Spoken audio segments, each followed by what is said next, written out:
അപ്പോഴേ 10-14 വയസ്സുള്ളൊരു പെണ്ണ് ചിണുങ്ങിക്കൊണ്ടിരിക്കുന്നുണ്ടോ. കാര്യം എന്താണെന്നറിയാമോ? വേണ്ട, ഞാൻ വീഡിയോ എടുക്കാൻ പോലും സമ്മതിക്കുന്നില്ല. വേണ്ട, ക്യാമറ എല്ലാം പിടിച്ച് കുലുക്കുമായിരുന്നു. കാര്യം എന്താണെന്നറിയാമോ? ഇപ്പോൾ ഉടനെ അവൾക്ക് മാഗി ഇത് കഴിക്കണം.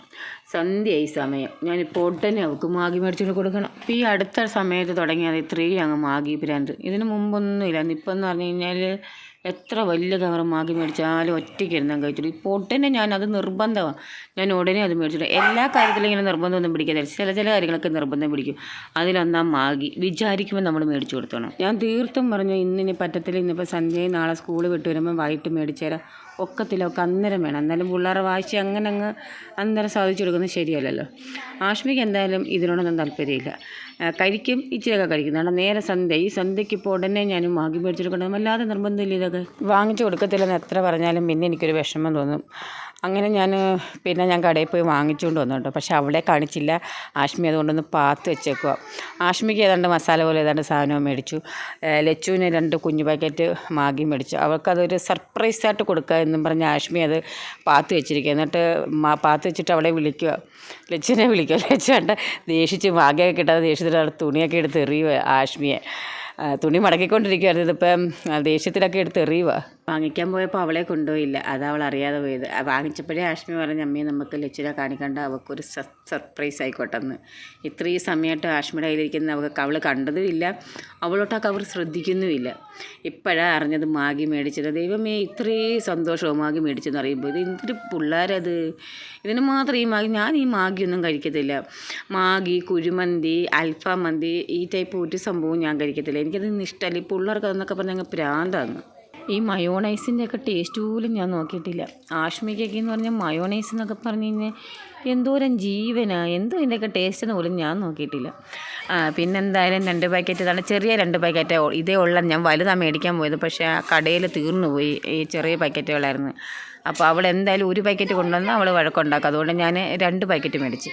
പിന്നെ ഞാൻ രാത്രിയിൽ പിറ്റേന്നത്തേക്കുള്ള അരി കുക്കറിനകത്ത് വെക്കാനായിട്ട് കഴിവുമായിരുന്നു. അവൾ മാഗി ഉണ്ടാക്കുക, തന്നെത്താൻ അങ്ങ് ഉണ്ടാക്കിക്കോളും. മാഗി, ദോശ, അങ്ങനെയുള്ള സംഭവമൊക്കെ. അപ്പോൾ 1 പാക്കറ്റ് പൊട്ടിച്ചപ്പം ഡേറ്റ് ഉണ്ട്, പക്ഷേ എൻ്റെ ചെറിയ ചെറിയ ഉറുമ്പുകൾ. അവൾ പറയുന്നത് ഇവിടെ വന്ന് കയറിയതാണെന്ന്. ഞാൻ അവിടെ വന്ന് കയറിയതാണെന്നോ എന്തായാലും മെനക്കെട്ടിരുന്ന കുഞ്ഞാൻ ഉറുമ്പുകളെല്ലാം പറക്കി എടുക്കുക. ആഷ്മി താണ്ട് ഇതാ മേടിച്ചേക്കുന്നത്. താണ്ട് ഇതൊരു മസാല ചേർന്ന്, ഈ മസാല ചേർന്ന ഭക്ഷണമൊന്നും പിള്ളേരോട് കഴിക്കരുതെന്ന് എത്ര പറഞ്ഞാലും കേൾക്കത്തില്ല. ഇങ്ങനെ നിർബന്ധം പിടിക്കുമ്പോൾ ഞാനങ്ങ് വാങ്ങിച്ചും കൊടുക്കും. അതാണ് എൻ്റെ ഒരു ദുസ്വഭാവം എന്ന് പറഞ്ഞു കഴിഞ്ഞാൽ. എന്നാൽ പിള്ളേരെ ഇതിനകത്ത് പിന്തിരിപ്പിക്കുകയും ചെയ്യും, ഞാൻ തന്നെ മേടിച്ചും കൊടുക്കും. എന്തോരം വല്ലാത്ത സ്വഭാവം. അങ്ങനെ എന്തായാലും സന്ധ്യാസമയത്ത് 2 ആൾ ഹാപ്പിയായി. പറഞ്ഞ കാര്യങ്ങളെല്ലാം മേടിച്ചു കൊടുത്തു. അപ്പം മാഗിയുടെ അളവ് കുറഞ്ഞു പോയി, അത് ശരിയാവത്തില്ല, എനിക്ക് ഇത്രയൊന്നും പോരാ എന്നൊക്കെ പറയുന്നുണ്ട്. എന്തുവാന്ന് ഇത് കഴിച്ചാലുള്ള ഗുണം എന്താണെന്നോ എനിക്കറിഞ്ഞൂടാ. സന്തോഷമായിട്ട് തന്നെത്താൻ ഉണ്ടാക്കി കഴിക്കുന്നുണ്ടോ.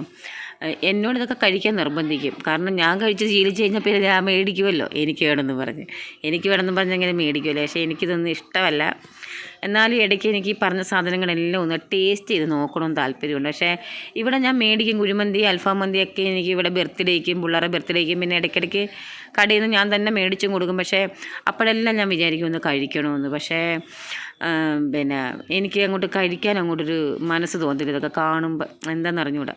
പിന്നെ ഇത് അതിൻ്റെ പിറ്റേന്നത്തെ എടുത്തതാണ്. അത് തലേന്ന് വൈകുന്നേരം ഞാൻ വിറവ് കയറിക്കൊണ്ടിരുന്നപ്പം, അതായത് ഇന്നലെ വൈകുന്നേരം ഞാൻ ഇവിടെ ചെറിയ ചെറിയ വിറവുകൾ ഞാൻ തന്നെ അങ്ങ് കീറി ഉപയോഗിക്കുക ചെയ്യുന്നത്. നമ്മൾ പുറത്തുനിന്ന് ഒരാളിനെ വിളിക്കണ്ടല്ലോ, നമുക്കതിന് അങ്ങ് പറ്റില്ല. വർഷങ്ങൾ കൊണ്ട് ഞാൻ കീറാറുണ്ട്. എൻ്റെ ഒക്കെ തലേ വന്ന് ഒരു കഷ്ണം അങ്ങ് വലിയൊരു കഷ്ണമായിരുന്നു. കീറിക്കൊണ്ടിരുന്നപ്പോൾ എൻ്റെ തലേ വന്നടിച്ച്. ഞാൻ അന്നേരം ഒരു പെരുപ്പ് പോലെ തോന്നി. ഞാനിങ്ങനെ കൈപൊത്തി കയ്യിലൊരു നനവ് നോക്കിയപ്പോൾ കൊണ്ട് ഭയങ്കര ചോര. അങ്ങനെ 2 തോർത്ത് നിറച്ചും ചോരയായിരുന്നു. ഒരു 5 മണി 5:30 സമയമായപ്പോഴായിരുന്നു. എന്തായാലും ഞാനങ്ങ് പേടിച്ചിട്ട്. പിള്ളേർ മാത്രമേ ഉള്ളായിരുന്നു. പിന്നെ അപ്പുറത്ത് അണ്ണനെയും വിളിച്ച് കാറും എടുത്ത് പിന്നെ ആശുപത്രിയിൽ പോയി. എന്തായാലും സ്റ്റിച്ചിന് പറ്റിയ മുറിവൊന്നും ഇല്ലായിരുന്നു. പക്ഷേ ബ്ലഡ് ഒത്തിരി എനിക്ക് കിഴിഞ്ഞു പോയാന്ന് തോന്നുന്നു. എനിക്ക് തലയിൽ ഇത്രയും ഭാഗത്ത് മുടിയെടുത്ത് കളഞ്ഞ് അങ്ങനെ ഒട്ടിച്ചൊക്കെ വിട്ട്. അതുകൊണ്ട് എന്തായാലും റെസ്റ്റിലാണ്. അമ്മ രാവിലെ എഴുന്നേറ്റ് ജോലിയൊക്കെ അങ്ങ് ചെയ്യുക. തലേന്ന് ചോറൊക്കെ വെച്ചുകൊണ്ട് അമ്മയ്ക്ക് എളുപ്പമുണ്ട്. അമ്മ രാവിലെ ചായയൊക്കെ ഇട്ട് പാൽ മേടിച്ചുകൊണ്ട് വന്ന് ചോറും വെച്ച്. ഇപ്പം അമ്മ തേങ്ങയൊക്കെ തിരുമ്മി മീൻകൂട്ടാനും തോരനും ഒക്കെ വെക്കാനൊരുങ്ങുന്നു. അതുകൊണ്ട് ഞാനിനി 2 ദിവസത്തേക്ക് റെസ്റ്റാണ്. തുണി കഴുകുകയൊക്കെ ഉൾപ്പെടെ എല്ലാം അമ്മയാണ് ചെയ്യുന്നത്. അമ്മ ഇതെല്ലാം ചെയ്ത് വേണം അമ്മയ്ക്ക് 8:30 ആകുമ്പോൾ റേഷൻ കടയിൽ പോയി അവിടുത്തെ ജോലി കൂടെ ചെയ്യാൻ. എന്തോ ചെയ്യാൻ. എന്നാലും ഞാൻ അല്ലറ ചില്ലറ ജോലിയൊക്കെ ചെയ്യും. എനിക്ക് എത്ര വയ്യാന്ന് പറഞ്ഞാലും ഞാൻ അങ്ങനെ അങ്ങ് ഇരിക്കാറില്ല. ഞാൻ ഇടയ്ക്ക് ചിരിച്ചതേ അമ്മയ്ക്ക് അടുക്കള ജോലി ചെയ്യാൻ ഇച്ചിരി മടിയുള്ള കൂട്ടത്തിൽ. അതുകൊണ്ടാണ് എനിക്ക് വയ്യാതെ വരുമ്പോഴൊക്കെ അമ്മ അടുക്കളയിൽ അങ്ങനെ കയറുന്നത്. അരിഞ്ഞൊക്കെ തരും, എന്നാലും ഇച്ചിരി മടിയുള്ള കൂട്ടത്തിലാണ്. അപ്പോൾ ലച്ചു രാവിലെ എഴുന്നേറ്റിരുന്ന പരീക്ഷ തുടങ്ങുക. പഠിത്തമൊക്കെ തുടങ്ങിയിട്ടുണ്ട്, ആശ എഴുന്നേറ്റില്ല. അപ്പോൾ എൻ്റെ വീഡിയോസ് ഇഷ്ടപ്പെടുന്നുണ്ടെങ്കിൽ എൻ്റെ ചാനൽ ഒന്ന് സബ്സ്ക്രൈബ് ചെയ്ത് വീഡിയോസിന് ലൈക്ക് ചെയ്തൊന്ന് സപ്പോർട്ട്